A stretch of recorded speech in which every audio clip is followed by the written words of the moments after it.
지금은 좀 형편이 다를지 모르지만 해외 주재원으로 나갔다가 귀국 발령이 나면 본국에 돌아갈 자리가 없는 채로 귀국해야 했던 때가 있었습니다.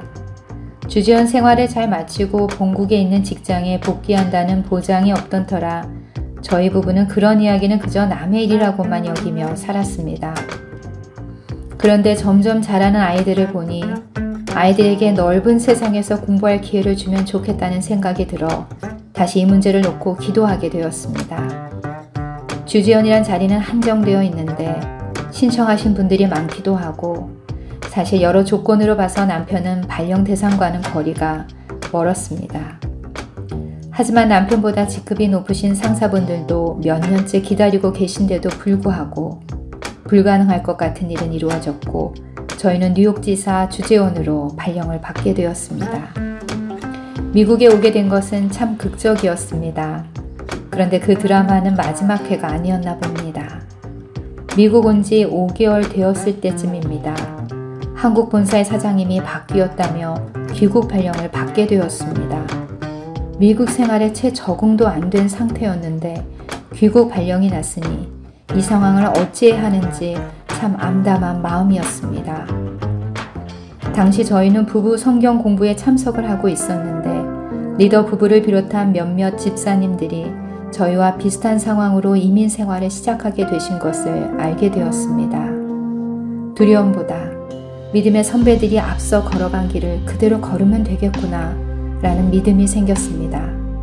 그때부터 저희 부부는 성경 통독과 함께 새벽 예배를 성실히 드리며 사업을 찾기 시작했습니다.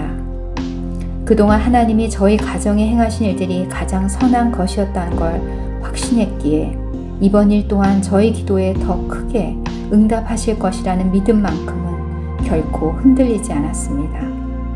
행여나 하나님이 예비하신 사업은 따로 있는데 저희가 잘 분별하지 못해서 잘못된 선택을 할까 그것을 가장 염두에 두고 영적 분별력을 주시기를 기도하며 한 걸음 한 걸음 나아갔습니다. 자본금이라고는 당시 한국에 조그만 아파트 한 채 금액밖에 없어서 하나님만 전적으로 의지할 수밖에 없는 상황이었습니다. 그러던 중 계약금을 걸지 않아도 되는 한 가게가 있어 가계약을 하게 되었습니다. 하지만 그 가게가 집에서도 멀고 가격 조건이 저희가 가진 자본금과 맞지 않아 결정을 미루고 고민하고 있던 바로 그때 지금의 가게가 매물로 나와 있다는 소식을 듣게 되었습니다.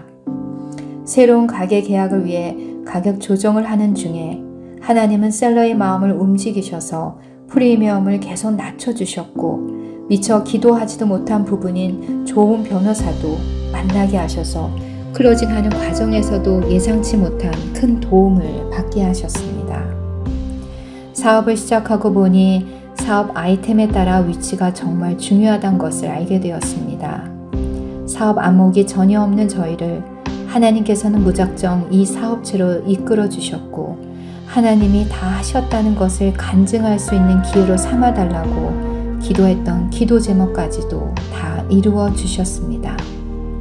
우리가 기도하고 생각하는 것보다 더 크게 이루시는 하나님을 찬양하며 소그룹 공동체를 통해 저희 가정을 교회 공동체의 일원으로 세워가신 하나님께 감사와 영광을 돌립니다.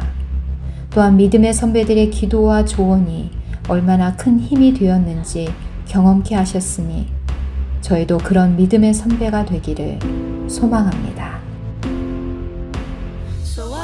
사만사는 사연으로 만나는 사람들입니다.